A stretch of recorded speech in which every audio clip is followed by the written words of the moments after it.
Also, ich bin hier, um mir eine Arbeit, ein Commissioned Work anzugucken von der Popkultur 2020. Und zwar wurde der Kollege King Khan beauftragt, eine Arbeit abzuliefern.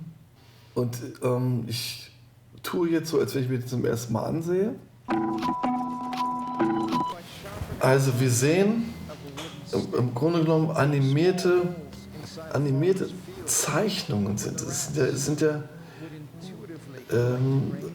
Radierungen, die dann eingefärbt sind, wenn ich mich nicht irre. Von seiner Tochter Sabalu Khan. Sag ich mal, so expressiver Naturalismus oder so ist das so. Das ist jetzt nicht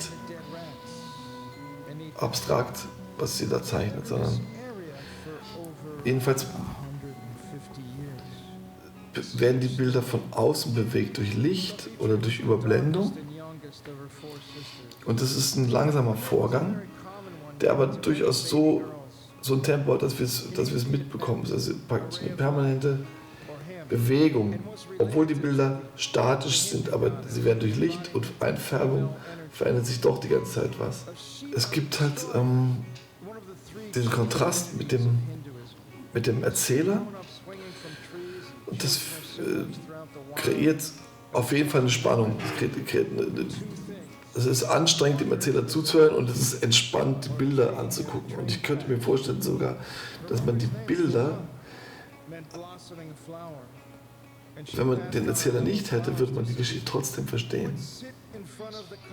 Man muss sich natürlich klar machen, dass die wollen, dass man sich das anhört. Und gleichzeitig ist es aber von vornherein so anstrengend, diese Stimme zu hören. Und dann frage ich mich natürlich, warum ist das so? Die ist irre laut, hat einen Hall drauf und diese Stimme will nicht erzählen, sondern sie will Wirkungsmacht durch Erschrecken und durch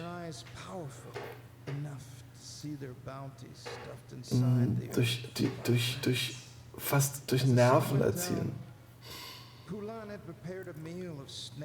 Das hat mich sofort irgendwie geflasht, weil das, was erzählt wird und wie die Bilder kommen, hat eine gewisse Poesie. Und wenn ich mir jetzt das aussuchen könnte, dann würde ich mir die Geschichte von jemand Neutralerem gerne erzählen lassen. Aber die Position des Sprechers ist sofort, die greift dich sofort und nimmt dich an der Gurgel und chillt dir das so die ganze Zeit. Ja? Was irgendwie auf jeden Fall Punkrock ist. So, ja? Und die Bilder sind wunderbar, die sind echt ausdrucksstark. Und also die Gesichtsausdrücke ist fantastisch gemalt. Und was mich also auf so einer ganz tiefen Ebene bewegt ist, oder was ich nicht loswerde, ist, kann man Ratten wirklich essen und gesund bleiben? Weil Ratten sind Aasfresser, oder? Ratten fressen alles.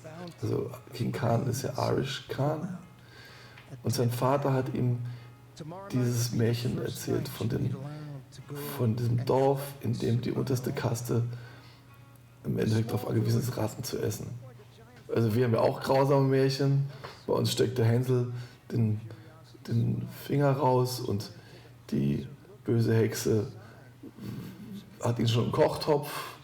Ja, es ist irgendwie sozusagen der Zweck des Kindermärchens ist das Tabu, ist die Warnung. Also was bei King Khan und mir bestimmt parallel ist, ist, dass wir Migrationskinder sind. Ich habe auf jeden Fall auch gemerkt, dass mir sozusagen das, wo ich mich ursprünglich immer nur drin gesehen habe, nämlich die Musik und das Songschreiben und das Singen, dass es irgendwann nicht mehr genug war.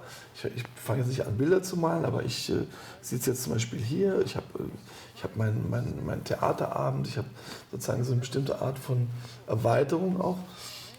Und das ist natürlich auch, basiert auch alles auf so einem Erzähldrang. Also man hat vielleicht als so eine Parallele zwischen Irish und mir diese permanente Verhandlung des woher komme ich. Also ich würde, wenn ich jetzt da frisch reinkomme und ich würde den Namen King Khan sehen, würde ich sofort irgendwie drauf tippen, einfach weil ich auf die Musik und diese schillernde, flamboyante Persönlichkeit von diesem Mann stehe und irgendwie davon fasziniert bin.